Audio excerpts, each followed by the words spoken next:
Hello guys, welcome back to my channel. তোমরা কেমন আছো? আশা করি ভালো আছো। সুস্মিতা ব্লগ অ্যান্ড শর্টসে তোমাদের অনেক অনেক স্বাগত, অনেক ভালোবাসা জানিয়ে আমি আরেকটি নতুন রেসিপি নিয়ে এসেছি তোমাদের সঙ্গে শেয়ার করার জন্য। অতি সিম্পল একটি রেসিপি, তো তোমরা সবাই নিশ্চয়ই জানো, তবু আমি কিভাবে করছি সেই ভিডিওটাই তোমাদের সঙ্গে শেয়ার করার জন্য চলে এসেছি। আমাদের বাজার থেকে নিয়ে এসেছে ছোট দেশি চিংড়ি, একদম নদীর জিন্দা একদম। তো ওই জন্য আমি ভাবলাম রেসিপিটা শেয়ার করি তোমাদের সঙ্গে। তারপরে আমি কেটে বেছে নিয়েছি, আমি কিছুটা চিংড়ি ছাড়িয়ে নিয়েছি, আর মাথাটাকেও কিন্তু ভালো করে ধুয়ে নিয়েছি, কারণ মাথাটা আমি ফেলবো না। আর আমি আজকে করছি ধুদুলের ঘন্ট। দেখো, এটাকে আমি ধুদুল বলে থাকি, তোমরা কি বলো অবশ্যই কিন্তু কমেন্ট করে জানাবে। তো আমি আজকে করছি ধুদুলের ঘন্ট, দেশি একদম ছোট ছোট চিংড়ি মাছ দিয়ে। তো কীভাবে করবো সেই রেসিপিটাই তোমাদের সঙ্গে শেয়ার করছি। মাথাগুলো আমি কিন্তু ধুয়ে রেখেছি। এবার আমি কি করব, একটা মিক্সিতে নিয়ে এটাকে পেস্ট করে নেব মাথাটাকে, কারণ দেশি চিংড়ির মাথা সমেত যদি রান্না করা যায় খুব ভালো হয় খেতে, খুব টেস্ট হয়। তো আমি দুধগুলো কিন্তু কেটে নিয়েছি, মানে ছিলে নিয়েছি এইভাবে। তারপরে আমি দেখো মিক্সচারটায় পেস্ট করে নিলাম মাথাটাকে। তারপরে দুধগুলোকে আমি এইভাবে শেপের করে কেটে নিয়েছি। দুধুল অনেক নরম জিনিস, তো আমি এভাবে কেটে নিয়েছি। তারপরে একটা কড়াই বসিয়ে দিয়েছি আমি, দেখো। তারপরে আমি শুকনো খোলাতে একটু জিরে ভেজে নিলাম। তারপরে কড়াইয়ের মধ্যে দিয়ে দিচ্ছি সর্ষের তেল। আমি করছি সর্ষের তেল দিয়ে রান্নাটা, তোমরা চাইলে যে কোনো তেল দিয়ে করতে পারো। তারপর আমি চিংড়ি মাছগুলো দিয়ে দিলাম। তারপরে সেই পেস্ট করা মাথাটা দিয়ে দিলাম, এটা কিন্তু চিংড়ির মাথা পেস্ট করা আছে, সেটা দিয়ে দিলাম। এইভাবে করলে কিন্তু চিংড়ি মাছের স্বাদটা দ্বিগুণ হয়ে যায়। তোমরা কিন্তু অবশ্যই এইভাবে একবার ট্রাই করবে, মাথাগুলো ফেলবে না। মানে মিক্সি না থাকলে শিলনোড়ায় কিন্তু বাটা যেতে পারে। তারপর আমি দিয়ে দিলাম একটু লবণ, একটু হলুদ দিয়ে চিংড়ি মাছটা বেশ ভালো করে ভেজে নেব। জল বেরিয়েছে, দেখো জলটা শুকিয়ে যাবে। আর চিংড়ি মাছটা বেশ ভালো করে ভেজে নেব আমি প্রথমে। চিংড়ি মাছটা ভাজা আমার হয়ে গেছে। এবার দেখো আমি তুলে নেব। দেখো, এই যে এরকম গুটি গুটি থাকবে না, এটাতে কিন্তু সেন্টটা দ্বিগুণ করে দেবে চিংড়ি মাছে, খুব ভালো লাগে। তোমরা কিন্তু অবশ্যই এভাবে একবার করো। তারপরে আমি ওই কড়াইয়ের মধ্যে আর একটু তেল দিয়ে দিলাম। এবার আমি ফোড়নের জন্য দিয়ে দিচ্ছি জিরে। যা তেল কিন্তু একবারই দিতে হবে, কারণ নরম জিনিসের মধ্যে পরে কিন্তু তেল দেওয়া যাবে না। তারপরে আমি দিয়ে দিলাম একটু আদা কুচি বা থেতো। আমার ফোড়নটা ভালোভাবে হয়ে গিয়েছে। তারপরে আমি দিয়ে দিচ্ছি কেটে রাখা সেই ধুদুল।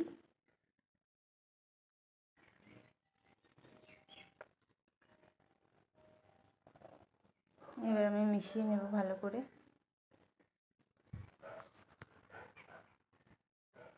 তারপরে আমি দিয়ে দিচ্ছি পরিমাণ মতো লবণ, হলুদ। পরিমাণ মতো লবণ হলুদ দিয়ে ভালো করে আমি এটাকে মিশিয়ে নেব।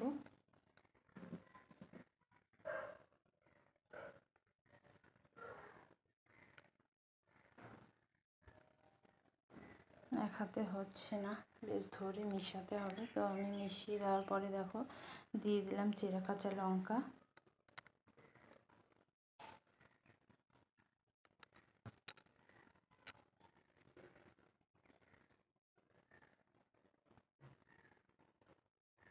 এবার আমি ওপর থেকে দিয়ে দিচ্ছি একটু ধনের গুঁড়ো।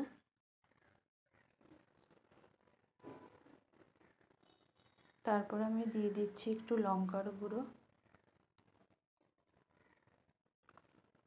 এবার আমি দিয়ে দেব জিরের গুঁড়ো দিয়ে দিচ্ছি। তারপরে ভালো করে মিশিয়ে নেব।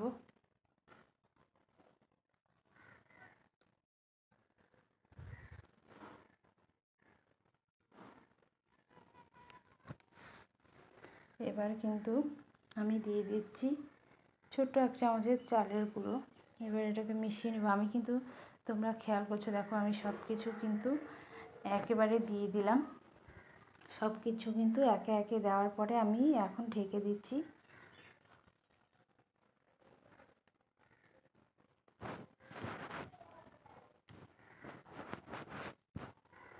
এবার 2-3 মিনিটের পর ঢাকা দেওয়ার পরে তারপরে আমি ঢাকাটা খুলে দেব। এবার ঢাকাটা খুলে দেওয়ার পরে দেখো কতটা পরিমাণে গলে গিয়েছে। এই রান্নাটা কিন্তু খুব তাড়াতাড়ি হয়, 10 মিনিটের মধ্যে কিন্তু একদম রান্না কমপ্লিট। খুব তাড়াতাড়ি এই রান্নাটা করা যায়। তারপরে আমি ভেজে রাখা চিংড়ি মাছগুলো দিয়ে দিচ্ছি।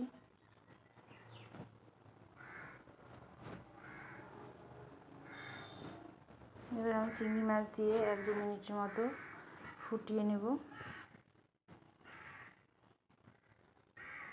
এবার আমি দিয়ে দিচ্ছি সেই ভেজে রাখা জিরেটা একটু ম্যাশ করে নিয়েছিলাম, সেই জিরের গুঁড়োটা আমি দিয়ে দিলাম। ভাজা জিরের গুঁড়ো দিয়ে কিন্তু এরকম সিম্পল রেসিপি খেতে কিন্তু অসাধারণ লাগবে। আর তোমরা তো দেখতেই পারলে কত তাড়াতাড়ি আমার রান্নাটা হয়ে গেল। সব কিছু একসঙ্গে দিয়ে ঢাকা দিয়ে কিন্তু একদম রেডি হয়ে গেল আমার চিংড়ি মাছ দিয়ে ধুতুলের ঘন্ট।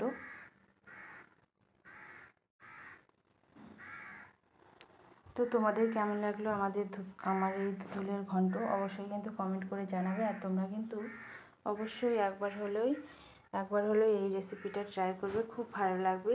আর খুব তাড়াতাড়ি কিন্তু এই রান্নাটা হয়ে যায়, তোমরা তো দেখতেই পেলে।